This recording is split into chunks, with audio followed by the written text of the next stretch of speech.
Hello, hello, great gray sea of the internet. Today, we are not in my lovely car. Instead, we are in a room. Because while the topic of today's discussion is The Snows of Kilimanjaro, a short story by Ernest Hemingway, I don't have much interest going into the snows of Canada, going through that to get in my car, drive off to some parking lot, and then turn off the car and start shivering while I'm talking about this story. Perhaps another day. Maybe there might be another book that might be even more appropriate, but I didn't feel like that today. So, as mentioned, the topic of today's video discussion is The Snows of Kilimanjaro by Ernest Hemingway. Now, we aren't just going to talk about the snows of Kilimanjaro, we're also going to talk about our boy Hemingway. Now, Ernest Hemingway was born in the late 19th century. He's known as he's a very important figure in not just American literature, but world literature, I would say, perhaps. Definitely for the 20th century, the early 20th century, as far as modernism goes. There are few American authors, I can say, that are more internationally recognized. If you ask most people to name an American author, they probably would say Hemingway. Yeah, at least most decently educated people, I would say. They would say Hemingway. And pretty much everyone has heard of that name, Ernest Hemingway. His style of writing was very much informed by his profession as a journalist. He wasn't always a novelist or short story writer.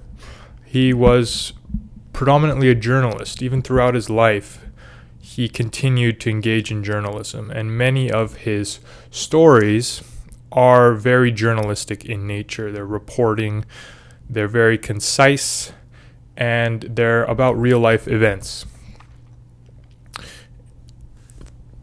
Now, they're often fictions and fantasies that are involved in his writing. That's for sure. He does write fiction, but for the most part, I find with Hemingway, and I've only read Snows of Kilimanjaro, Old Man in the Sea, The Sun Also Rises, and a bit of A Farewell to Arms. I don't think I finished that one. But his stories very much, to me, give the impression that he is writing based on his own experience. So The Old Man in the Sea is one of his later novels. It's a novella, actually, and it's The Old Man and the Sea. The old man is the protagonist, and it's when Hemingway was an old man he wrote this story. Whereas the stories which involve younger protagonists, Hemingway was young when he wrote them. That's at least what the impression that I get from Hemingway and the way he writes. It's very much based on his experience. I've had a testy relationship with Hemingway. There's something to him that I admire and I like, but there's also something to him, perhaps his philosophy, perhaps his outlook on life, that sometimes just rubs me the wrong way. Hemingway was an alcoholic for most of his life. There are tons of writers who are alcoholics, but he also had a deep set sense of misanthropy. I felt a sense of dislike for other humans, which also is a trait that many authors have. It's not a trait that shies away from authors. But there is something to Hemingway's masochistic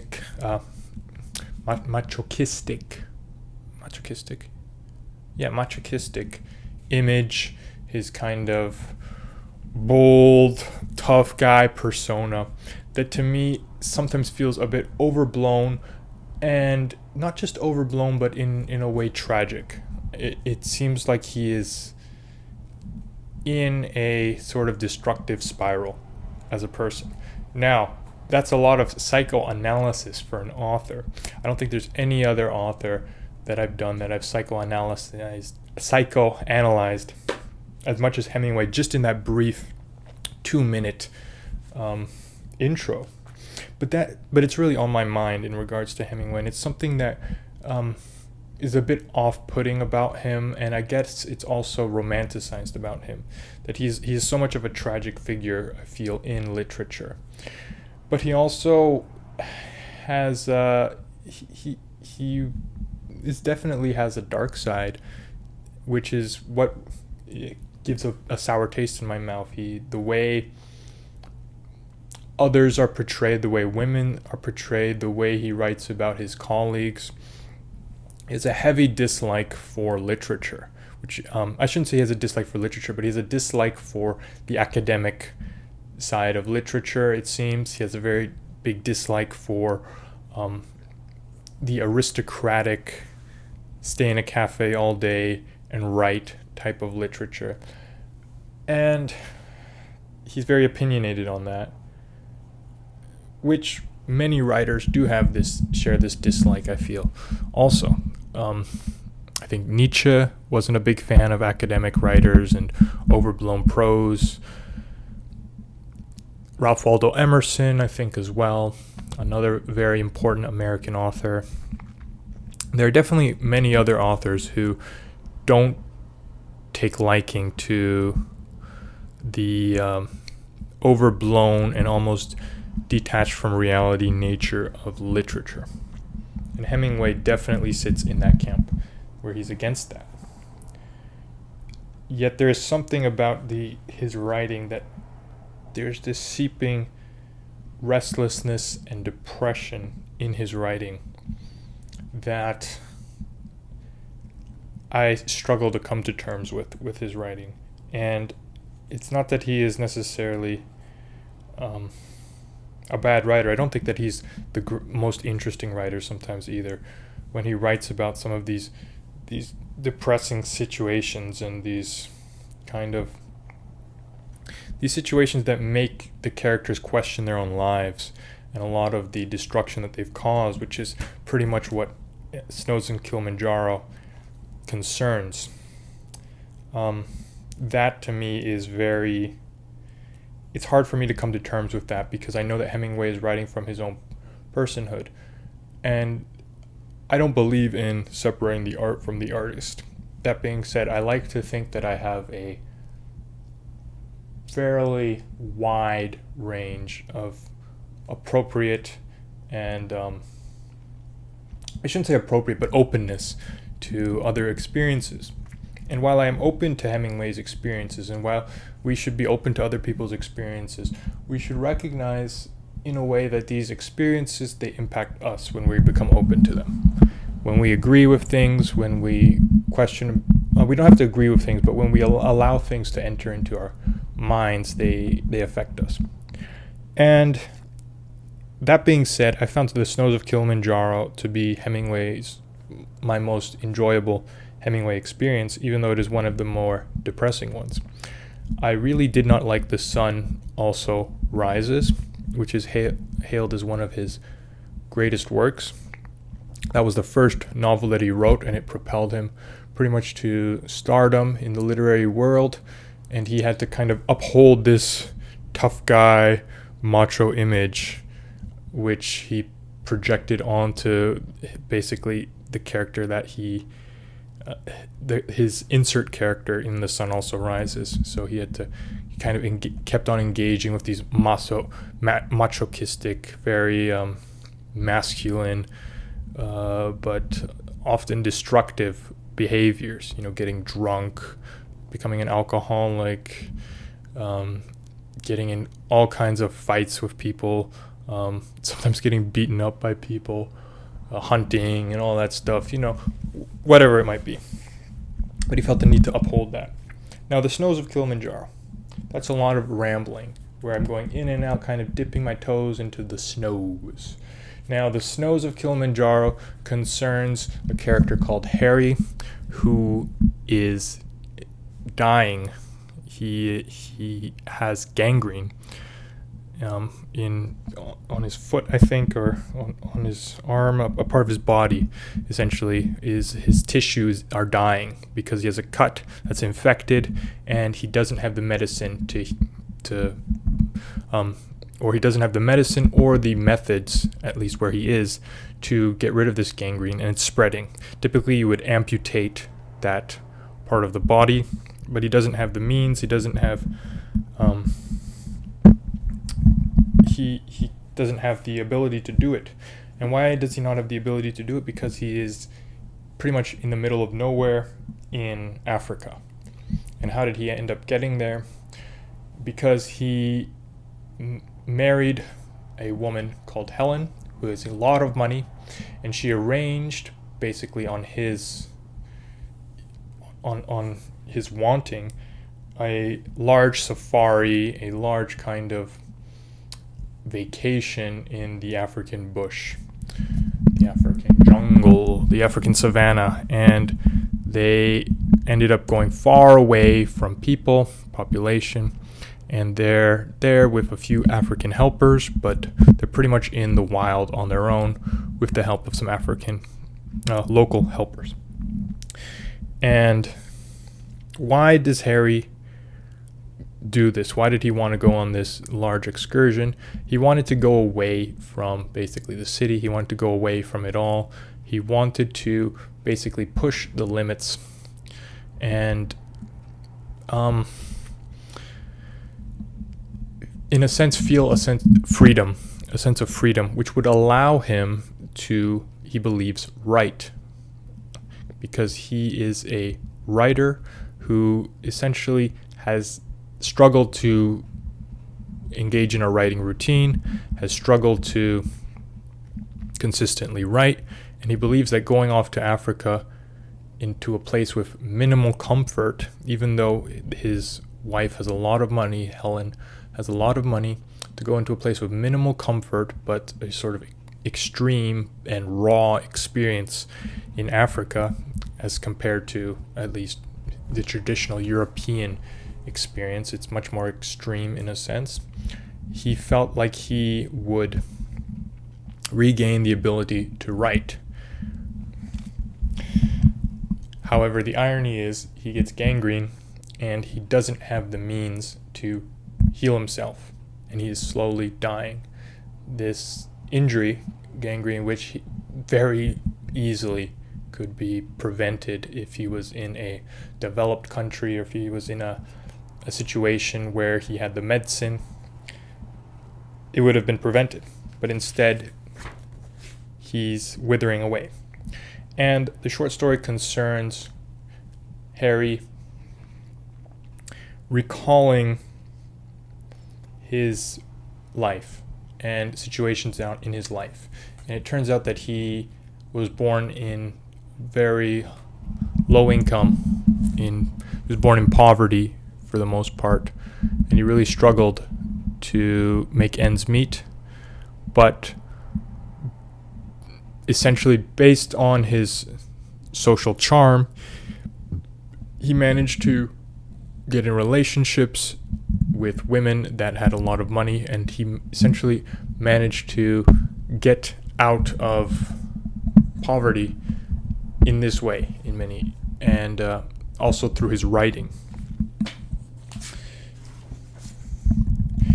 However, he maintains a consistent dislike, which really comes to the surface as he is suffering from his illness, as he's suffering from gangrene. He maintains this loathing, this deep-seated dislike for rich people.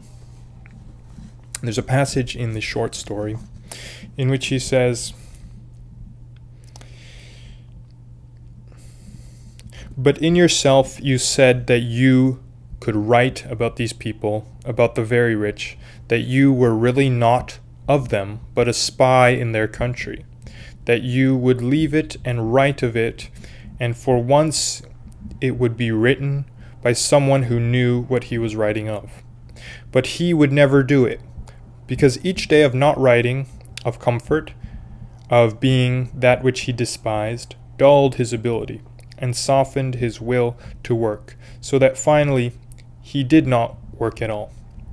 The people he knew now were all much more comfortable when he did not work. Africa was where he had been the happiest, in the good time of his life. So he had come out here to start again. They had made this safari with the minimum of comfort. There was no hardship, but there was no luxury. And he had thought that he could get back into training that way. That in some way he could work the fat off his soul, the way a fighter went into the mountains to work and train in order to burn it out of his body. So, Snows of Kilimanjaro, it actually begins with a passage concerning a leopard, I think it's a snow leopard or just a leopard that was found 19,710 feet near the summit of Mount Kilimanjaro. And Hemingway writes, "No one has explained what the leopard was seeking at that altitude." And in many ways, the leopard is like Harry, the writer. Someone who is seeking something, but no one really understands what he is seeking.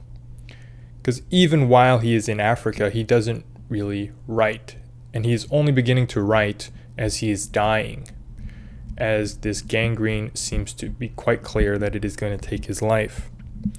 Or is it? Dun dun dun dun dun dun dun dun.